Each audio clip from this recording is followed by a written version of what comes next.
Assalamualaikum students. Welcome to online class for grade 6 subject science. Students, I hope all of you are fine and safe. This online class is being conducted to deliver the lecture according to your relevant syllabus. Now I am going to start my lecture. Today I am going to discuss reproduction. Cell के अंदर हम लोग unicellular और multi cellular organisms के बारे में पढ़ेंगे। फिर उसके बाद हम सेल स्ट्रक्चर देखेंगे, देन प्लांट सेल और एनिमल सेल देखेंगे। है रिप्रोडक्शन की। अब हम मेन डेफिनेशन इस रिप्रोडक्शन को देख लेते हैं क्या है। All living things reproduce that is they make copies of themselves by a process called reproduction. तमाम जानदार अपने जैसे दूसरे जानदार पैदा करते हैं। इस अमल को हम क्या कहते हैं? रिप्रोडक्शन कहते हैं। ठीक है, रिप्रोडक्शन क्लियर हो गया। नेक्स्ट है जी हमारा सेल्स क्या होते हैं? तमाम पौधे, जानवर और दूसरे जानदार सेल से बने होते हैं और बेसिकली जो सेल्स हैं वो ज़िंदगी की बुनियादी इकाई हैं। ठीक है, इसके अलावा आप सबको चूँकि हम चैप्टर पढ़े हैं लिविंग ऑर्गेनिजम्स, तो आप सबको पता होना चाहिए कि ज़िंदा जानदारों की सबसे जो बेसिक प्रॉपर्टी है वो क्या कहलाती है? रिप्रोडक्शन कहलाती है। ठीक है, और तमाम जो चीज़ें हैं वो सेल से ही मिलके बनी हुई होती हैं। नेक्स्ट सेल्स को फर्दर डिवाइड कर दिया गया है। कुछ सेल्स होते हैं वो क्या कहलाते हैं? कुछ सेल्स जो होते हैं वो यूनिसेलुलर, यानी कि जो कुछ ऑर्गेनिजम्स होते हैं वो यूनिसेलुलर ऑर्गेनिजम्स होते हैं और कुछ जो होते हैं वो मल्टीसेलुलर ऑर्गेनिजम्स होते हैं। अब जो यूनिसेलुलर ऑर्गेनिजम्स होते हैं वो कौन से होते हैं? Living organisms which are made up only one cells are called unicellular organism, यानी कि ऐसे ऑर्गेनिजम्स जो कि एक सेल पर मुश्तमिल होते हैं वो क्या कहलाते हैं? Unicellular organisms.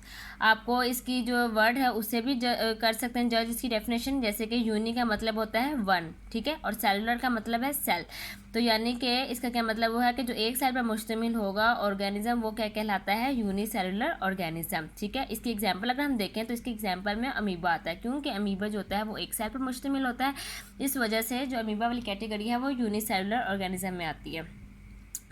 अमीबा में क्या कहते हैं? एक न्यूक्लियस होता है सेंटर में, ठीक है, और साइड पे साइटोप्लाज्म होता है और साइटोप्लाज्म जिससे घिरा हुआ होता है वो सेल मेम्ब्रेन होता है। ये फर्दर जो है आगे हम प्लांट्स और एनिमल सेल में जो है वो फर्दर डिटेल से डिस्कस करेंगे। ठीक है, नेक्स्ट अगर हम टॉपिक की बात करें तो वो है मल्टी सेलुलर। नेक्स्ट टाइम जो है हमारी वो है multi cellular organism. Multi cellular organisms ऐसे लिविंग ऑर्गेनिजम्स को कहते हैं जो कि एक से ज़्यादा सेल पर मुश्तमिल हों। ठीक है, तो वो क्या कहलाते हैं? Multi cellular organisms. और इसमें एग्जांपल जो आती है हमारी वो आती है ह्यूमन बॉडी की। ठीक है, ह्यूमन बॉडी की जो ह्यूमन बॉडी एग्जाम्पल है किसकी? मल्टी सेलुलर ऑर्गेनिजम्स की। मल्टी का मतलब होता है एक से ज़्यादा, ठीक है, मोर देन वन। एक से ज़्यादा सेल्स पर जो मुश्तमिल होते हैं वो मल्टी सेलुलर ऑर्गेनिजम्स कहलाते हैं। अच्छा, नेक्स्ट हमने जो डिस्कस करना है वो है सेल स्ट्रक्चर, यानी कि हमने स्ट्रक्चर देखना है किसका? सेल का स्ट्रक्चर देखना है। ठीक है, अब हम इसको समझते हैं। सेल स्ट्रक्चर बेसिकली होता क्या है? आप सबको पता है कि जो सेल्स होते हैं वो या तो प्लांट सेल है या एनिमल सेल है। ठीक है, तो जो एनिमल और प्लांट सेल के जो बेसिक स्ट्रक्चर होते हैं वो क्या होते हैं? सेम होते हैं। ठीक है, तमाम सेल्स के सेंटर में गोल या बेज़वी शक्ल का क्या पाया जाता है? न्यूक्लियस मौजूद होता है। ये आपको इस डायग्राम में ये देखें कि एनिमल सेल की डायग्राम है, इसमें ये अंदर क्या है? एक न्यूक्लियस है और न्यूक्लियस क्या है? बेज़वी शक्ल का। बेज़वी शक्ल का यानी कि अंडे की, जैसे आपको अंडे का पता है, अंडे की शक्ल जिस तरह की होती है उसको हमने किससे रिप्रेजेंट की? ओवल लाइक शक्ल है इसकी, न्यूक्लियस की। ठीक है, न्यूक्लियस इसी शक्ल का मौजूद होता है। अच्छा, अब न्यूक्लियस को ना अब हम डिस्कस करते हैं साइटोप्लाज्म को। न्यूक्लियस को एक जेली नुमा, ठीक है, जेली लाइक सब्सटेंस यानी कि जेली नुमा मटेरियल ने घेरा होता है जिसको हम क्या कहते हैं? साइटोप्लाज्म। क्या कहते हैं हम? साइटोप्लाज्म। अच्छा, अब फर्दर आगे डिस्कस करते हैं सेल मेम्ब्रेन क्या होता है। ठीक है, सेल मेम्ब्रेन क्या होता है कि दोनों को एक बहुत पतली झिल्ली ने घेरा होता है। ठीक है, मेम्ब्रेन यानी कि झिल्ली को हम क्या कहते हैं? मेम्ब्रेन। उस पतली झिल्ली को हम क्या कहते हैं? Cell membrane. यानी न्यूक्लियस और साइटोप्लाज्म को एक बहुत पतली झिल्ली ने घेरा होता है जिसको हम सेल मेम्ब्रेन कहते हैं। ठीक है, अब जो साइटोप्लाज्म है वो क्या किन किन चीज़ों पर मुश्तमिल होता है हम उसको डिस्कस करते हैं। अब हम साइटोप्लाज्म को डिस्कस करेंगे क्योंकि जो न्यूक्लियस के बाहर साइटोप्लाज्म पाया जाता है और इसके अंदर बहुत सी अहम चीज़ें मौजूद होती हैं, जैसे कि ऑयल ड्रॉपलेट्स, ठीक है, starch grain, water, salts and excretory matter. Excretory matter होता है जो क्या कहते हैं वेस्ट मटेरियल, यानी कि जो फजूल मादा होता है हमारी बॉडी के अंदर, वो सॉल्ट्स नमकियात, पानी, स्टार्च ग्रेन्स और कुछ ऑयल के कतरे होते हैं, ठीक है। इसके अलावा जो है साइटोप्लाज्म में क्या कहते हैं जी, इसके अंदर छोटी छोटी जिंदा दानेदार चीज़ें होती हैं और उस दानेदार चीज़ों को हम क्या कहते हैं, ऑर्गेनेल्स कहते हैं। क्या कहते हैं, ऑर्गेनेल्स कहते हैं। अच्छा, अब इन ऑर्गेनेल्स का भी बहुत इंपॉर्टेंट फंक्शन जो है, ये बहुत मेजर फंक्शन होता है हमारे इसमें परफॉर्म करने के लिए अहम रोल होता है ऑर्गेनेल्स का भी।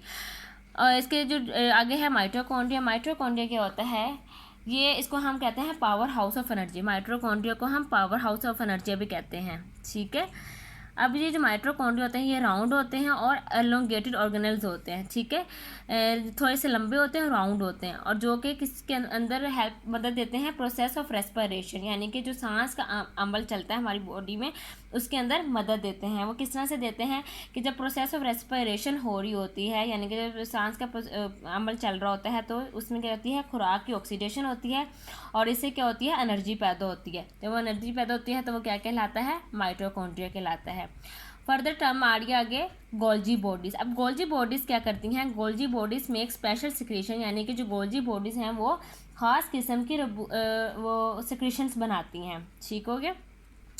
नेक्स्ट टर्म है जी क्लोरोप्लास्ट। क्लोरोप्लास्ट का जो क्लोरोप्लास्ट की जो बेसिक जो मेन जो डिफरेंस है वो ये है कि ये सिर्फ प्लांट्स के सेल्स में मौजूद होता है और एनिमल सेल्स के अंदर ये मौजूद नहीं होता, ठीक है। ये हाँ जी उसमें होता है, ये नहीं होता। और इसके जो काम ये है कि ये सूरज को क्या करते हैं, अब्जॉर्ब करते हैं। ये देखें, plants are trap the sunlight energy needed for the photosynthesis, यानी कि जो क्लोरोप्लास्ट है ये प्लांट सेल्स में मौजूद होता है और ये क्या कहते हैं, रोशनी को अब्जॉर्ब करता है, ठीक है, जो कि फोटोसिंथेसिस के लिए बहुत ज़रूरी होती है।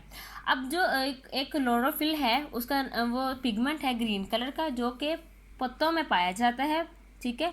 और ये जो है ये आगे फर्दर जो है फोटोसिंथेसिस के अमल में हेल्पफुल होता है। A vacuole is a space filled with fluid in the cytoplasm of a cell। अब हम वैक्यूल को डिस्कस करते हैं कि वैक्यूल क्या चीज़ है। सेल के साइटोप्लाज्म में एक वैक्यूल एक ऐसी खाली जगह, यानी एक स्पेस फील्ड, एक ऐसी खाली जगह है जिसके अंदर फ्लूइड भरा हुआ होता है। फ्लूइड मतलब कि माया भरा हुआ होता है, ठीक है। अच्छा, अब देखें वैक्यूल जो एनिमल सेल्स के अंदर जो होते हैं वो छोटे वैक्यूल्स पाए जाते हैं, ठीक है। एनिमल सेल्स के अंदर जो वैक्यूल्स होते हैं वो छोटे पाए जाते हैं साइड्स पे, क्योंकि सेंटर में ये देखें ये वैक्यूल है, ठीक है, छोटे वैक्यूल्स पाए जाते हैं, ठीक है, इसके अंदर साइड्स पे, क्योंकि सेंटर में एक बड़ा न्यूक्लियस पाया जाता है, ठीक है। और वैक्यूल्स अगर प्लांट सेल्स में देखा जाए तो प्लांट सेल्स में एक बड़ा वैक्यूल पाया जाता है, ठीक है, सेंटर में। और ये क्या कहता है, प्लांट सेल्स के अंदर वैक्यूल का क्या काम होता है, ये टर्गर प्रेशर को डिवेलप करता है। प्लांट सेल्स के अंदर जो वैक्यूल का काम होता है वो ये होता है कि ये टर्गर प्रेशर को डिवेलप करता है।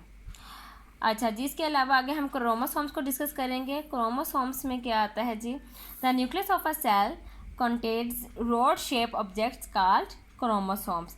सेल्स के न्यूक्लियस में रोड नुमा साख्तें होती हैं, रोड नुमा साख्तें मौजूद होती हैं जिनको हम क्या कहते हैं, क्रोमोसोम्स कहते हैं। अब जो क्रोमोसोम्स हैं वो न्यूक्लियर एसिड से मिलकर बने हुए होते हैं जो क्या कहलाते हैं, डीएनए कहलाते हैं। DNA stands for deoxyribose nucleic acids, ठीक है।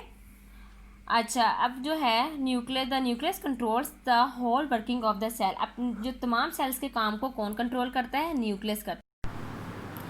Now we will discuss about the animal cell and plant cells. Here you can see the diagram of animal cell and plant cell. Plant cells के अंदर cell wall मौजूद होता है, यानी कि present होता है। ये देखिए इसकी जो आउटर कवरिंग है इसकी सेल वॉल है और जो इसकी इनर है वो क्या कहलाती है, सेल मेम्ब्रेन कहलाती है, ठीक है। इसी तरह एनिमल सेल्स के अंदर भी सेल मेम्ब्रेन मौजूद होती है। इसके अलावा एनिमल सेल्स की अगर हम बात करें तो इसके अंदर एक न्यूक्लियस मौजूद होता है जो कि सेंटर में मौजूद होता है। इसके अलावा एनिमल प्लांट सेल्स में अगर देखा जाए तो न्यूक्लियस होता है वो साइड पर मौजूद होता है। साइटोप्लाज्म एनिमल सेल्स और प्लांट सेल्स दोनों के अंदर मौजूद होता है। अब साइटोप्लाज्म आपको मैंने पहले भी बताया था, एक दफ़ा रिपीट कर देती हूँ कि न्यूक्लियस ने एक जेलीनुमा मटीरियल को घेरा होता है, इसको हम क्या कहते हैं, साइटोप्लाज्म कहते हैं।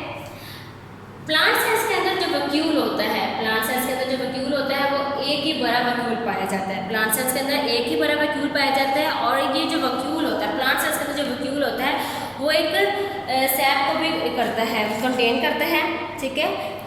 सेल सैप अब आपके माइंड में आएगा कि वो सेल सैप क्या होता है, क्योंकि इसके सेंटर में मौजूद होता है सेल सैप। सेल सैप एक सोल्यूशन है जो कि शुगर और सॉल्ट से मिलकर बना होता है। सेल सैप क्या होता है, एक सोल्यूशन है जो कि शुगर और सॉल्ट से मिलकर बना होता है। अब जब भी अगर हम एनिमल सेल्स में देखें तो छोटे छोटे वैक्यूल्स पाए जाते हैं, छोटे छोटे वैक्यूल्स, ठीक है। इसके अलावा प्लांट सेल्स के अंदर क्लोरोप्लास्ट भी पाया जाता है। अब क्लोरोप्लास्ट का क्या काम होता है, ये सिर्फ जो होता है पौधों के सेल में मौजूद होता है, ये जानवरों के सेल में मौजूद नहीं होता। और इसका काम ये है कि ये सूरज की रोशनी को अब्जॉर्ब करता है, जो कि फोटोसिंथेसिस के लिए बहुत ज़रूरी होती है। ये ग्रीन कलर का पिगमेंट होता है जो कि पौधों के सेल में मौजूद होता है। उम्मीद है स्टूडेंट्स कि आप सबको अच्छे से समझ आ गई होगी। इसको अच्छे से आप लोगों ने याद करना है।